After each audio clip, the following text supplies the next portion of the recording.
Hi, எல்லாருக்கும் வணக்கங்க. என்னோடய புது சேனலுக்கு நான் உங்களை எல்லாரையும் அன்போடு வரவேற்கிறேங்க. இது என்னோடய ஃபஸ்ட்டு வீடியோ. ஏதாச்சும் சின்ன சின்ன மிஸ்டேக் இருந்துச்சுன்னா சொல்லுங்கள், நான் அதை திருத்திக்கிறேன். ஸோ கேட்கலாமா? பிரேக்கிங் நியூஸுங்க, நம்ம நாட்டில் நடக்கிறது கேட்டுருவோமா? ரெடியா? பார்த்துருவோம். வீட்டில் உட்காந்து காலை பார்ப்பாரம்மா, ஆனால் சட்டசபையில் வந்து தூங்குறாரு.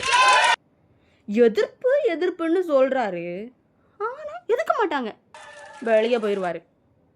பதில் சொல்லுங்கன்னு சொல்கிறாரு. பட் பதிலை கேட்க அங்கே ஆளையே காணும். என்னத்தை சொல்ல, உங்களுக்கு 35% தான் கிடச்சிருக்குன்னு சொல்கிறாரு. ஆனால் அவங்களுக்கு அது கூட கிடைக்காம ஆட்சி அமைச்சதான் மறந்துட்டாராமா. எப்படி என்னத்தை சொல்லன்னு எனக்கு தெரியல. உங்களுக்கு தெரிஞ்சா கீழே கமெண்டில் பண்ணிட்டு போங்க. அப்படியே நம்மளோட புது சேனலை மறக்காமல் சப்ஸ்கிரைப் பண்ணிட்டு போங்க. அப்படியே அந்த பெல் ஐக்கானையும் கிளிக் பண்ணிட்டு போங்க. பாய்.